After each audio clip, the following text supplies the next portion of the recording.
Welcome to this free presentation.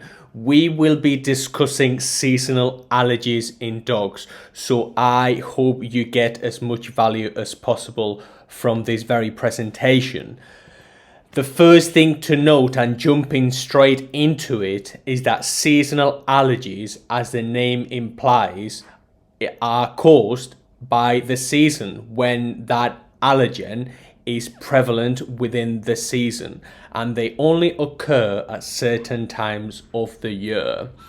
Another thing to note is that this is an immune system reaction.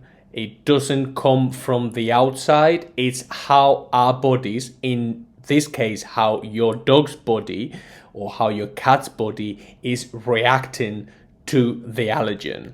And that there are different severities: mild, moderate, and severe. Not all seasonal allergies will impact dogs the same way, just like all seasonal allergies do not target or cause the same problems in different people. These are caused by the environment, and without proper testing, without an allergy test, we do not know what the dog will be allergic to. But it could be dust, it could be mites, it could be sand, it could be grass. We do not know what the dog will be allergic to. All we know is that they occur at certain times of the year, prevalently they start between 1 and 3 years old, and it's an immune system reaction within your dog. It's very important that you pay attention and that you do not kick the can down the alleyway, as it's often said. There is a very palpable risk of escalation. These could be fungal infections, yeast infections, and the bottom line is that your dog will be in pain, and that in addition to skin problems, dogs with seasonal allergies often have issues with their ears. So if there's a yeasty infection, if it's a fungal infection, if there's any other infection, it will target your dog's ears. So making sure we pay special attention to those ears will be very important. So what are they allergic to? You can get a test if this is at all possible. And a doggy dermatologist will test, and you will know for certain. And that way you will be able to try to avoid that particular allergen and try to keep that allergen away from your dog's paws and away from your dog's environment. But without an allergy test, it will be very difficult for us to determine what the dog will be allergic to. So we are going to run through a few problems and a few solutions that I want you to take away, because I want you to get as much value as possible from this presentation. So again, it's important to pay attention because there is a risk of escalation. Fungal infections and yeast infections will make your dog's life miserable, and your life miserable for that matter. We will see scratching incessantly. We will see biting of the paws. We will see themselves biting themselves, and they might even develop hotspots. And your dog, the bottom line is that your dog will be in pain and is in pain. So it's important to pay attention, because a dog that's incessantly scratching and biting their paws and biting themselves and developing hotspots and all sorts of problems like that, it's likely to have a very, very miserable life. So it's important for you to address that problem and to tackle that issue face on. So what can you do? Let's talk about some solutions for now. As we said before at the outset, this is an immune system reaction. Your dog's immune system is having a reaction and cannot cope with this allergen. So we are going to try to check as many boxes as possible. The first box we are going to try to check is the food we are giving our dogs.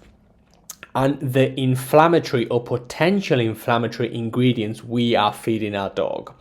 So things like rice, wheat, barley, corn, white potato, carbs will convert into sugar, which will fuel the infection. For example, yeast thrives off sugar.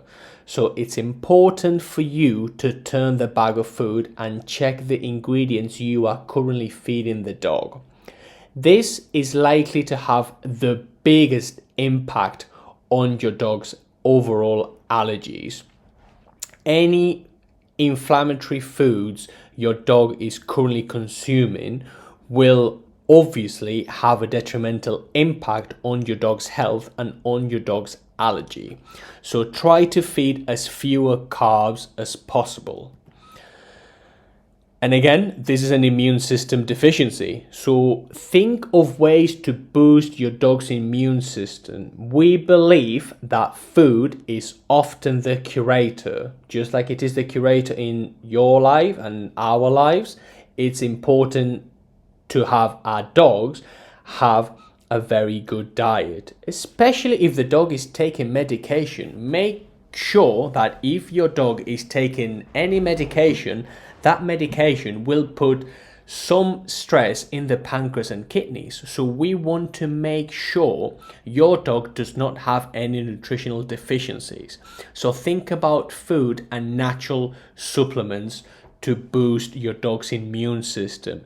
Again, food is the first thing I would look at whenever we talk about immune system deficiencies and seasonal allergies. So how about treats, for example? Well, if you feed your dog something like Biscroc or gravy bones or any other flashy treats, you can check that they will contain cereals, meat and animal derivatives, and they will contain sugar or various sugars like the manufacturers will put on the label at the back. So keep treats natural and healthy. Meaty treats tend to be best. If your pet's diet is in check, you are much better positioned to tackle seasonal allergies.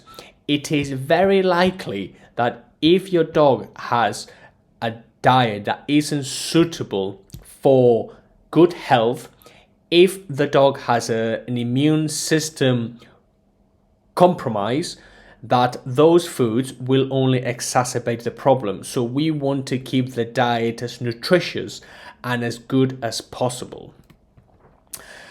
And another thing that I want to emphasize on is that hypoallergenic or analergenic foods don't work.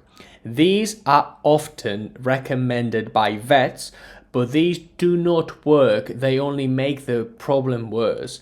Brands like Royal Canin, Purina, Hales, AVA, Arden Grange, James Wellbeloved, Harrington's, they simply contain too many carbs. You can check the ingredients by yourself. Feeding dogs high amounts of carbohydrates will only exacerbate the problem. So these foods will do more harm than good. Again, the best piece of advice I can give you is for you to read the ingredients on the back of everything you give the dog. And if you do not recognize those ingredients, do not feed them to the dog. Vets will quote unquote prescribe foods and then medicate the dog. The medication suppresses the allergy and not the food. The food is detrimental to your dog's overall health. In the case of an analergenic or a hypoallergenic food, the problem with these foods and these acronyms or these terminologies is that the list for hypoallergenic ingredients have never been defined. Let me say that again.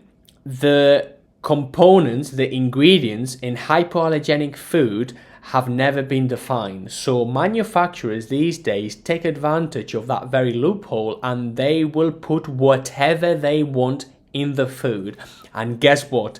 They do just that. They make foods that contain rice, wheat, barley, corn, soy, sugar, and things that should not be present in pet food. So please please read everything you give the dog. So what can you do to mitigate? And let's hear it from Leo here, who's my dog. We must do water soaks after each walk. So before and after each walk, you can do food water soaks. You can also stick to the same walk if you can and your dog is okay. So if your dog were to be allergic to grass, we will be avoiding grass at all cost, and we will stick to a route we know where grass is not present. That way, our dog will not have an allergic reaction on that walk. You can also use a gentle anti-itch shampoo. Aloe vera can help, and things like garlic and turmeric, which again are designed to boost your dog's immune system. Omega-3 fatty acid through foods and treats are always great as well. I want to harp on that particular point, that any seasonal allergies is an immune system compromise type of deal. So the more you can boost your dog's gut, your dog's overall health, the better your dog will be equipped to fight this allergic reaction off. So things like garlic and turmeric, omega-3 fatty acids through food and treats, and things like food water soaks will be extremely beneficial to your dog. So, and another thing I want to emphasize on is that you can only do your best sometimes. Some dogs are more prone to having weak immune systems. If you have a blue Frenchie, if you have a particular breed, for example. Allergies occur between or start between 1 and 3 years old and then go away, and then they can be managed a bit better once the immune system catches up to the overall dog's health, for example.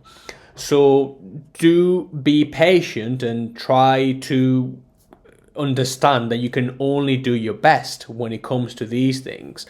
And another thing I want to emphasize on is that try not to do 10 things at once. Try one thing at a time and see whether that has a positive or negative impact on the dog, and then you can move on to the next thing.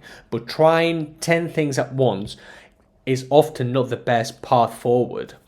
So if your seasonal allergy persists, the allergy isn't seasonal by definition, and you should watch our seminar on dog allergies. And again, seasonal allergies is just one type of allergy. There's other things that you can do, and there's other allergies your dog might be subject to. So that has been a very short, very sharp introduction to seasonal allergies. You can get further information on our nutrition blog, on our social media, on YouTube, Instagram, Facebook, and TikTok. And you can book a consultation on our website. And if you happen to pass by one of our branches, you can get free nutritional advice, which is something we pride ourselves on. So whenever you look at seasonal allergies, to wrap up, you are looking at an immune system, a weakened immune system. What can we do to boost that immune system? We need to look at the food, we need to look at the environment, and we need to look at our particular dog. So thank you very much. Let me know in the comments if you have any questions, and I will see you in the next one.